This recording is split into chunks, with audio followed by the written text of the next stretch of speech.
ملک الموت آدمی کی شکل میں موسیٰ علیہ السلام کے پاس بھیجے گئے۔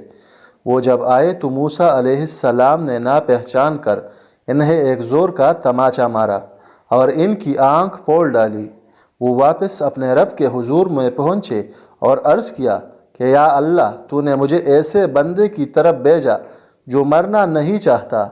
اللہ تعالیٰ نے ان کی آنکھ پہلے کی طرح کر دی اور فرمایا کہ دوبارہ جا اور ان سے کہہ کہ آپ اپنا ہاتھ ایک بیل کی پیٹھ پر رکھیے اور پیٹھ کے جتنے بال آپ کے ہاتھ تلے آ جائے، ان کے ہر بال کے بدلے 1 سال کی زندگی دی جاتی ہے۔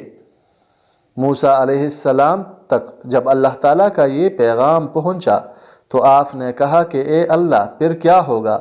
اللہ تعالیٰ نے فرمایا کہ پھر بھی موت آنی ہے۔ موسیٰ علیہ السلام بولے تو ابھی کیوں نہ آ جائے؟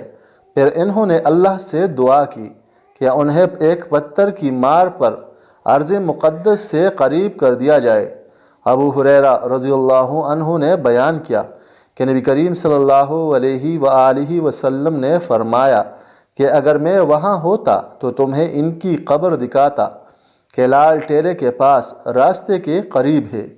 جب نبی کریم صلی اللہ علیہ وآلہ وسلم بیمار پڑے تو آپ صلی اللہ علیہ وآلہ وسلم کی بعض بیویوں ام سلمہ رضی اللہ عنہا اور ام حبیبہ رضی اللہ عنہا نے ایک گرجے کا ذکر کیا جسے انہوں نے حبشہ میں دیکھا تھا، جس کا نام ماریہ تھا۔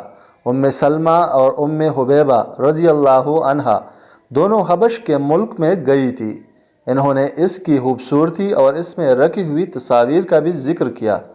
اس پر نبی کریم صلی اللہ علیہ وآلہ وسلم نے سر مبارک اٹھا کر فرمایا کہ یہ وہ لوگ ہیں کہ جب ان میں کوئی صالح شخص مر جاتا تو اس کی قبر پر مسجد تعمیر کر دیتے، پھر اس کی مورت اس میں رکھتے۔ اللہ کے نزدیک یہ لوگ ساری مخلوق میں برے ہیں۔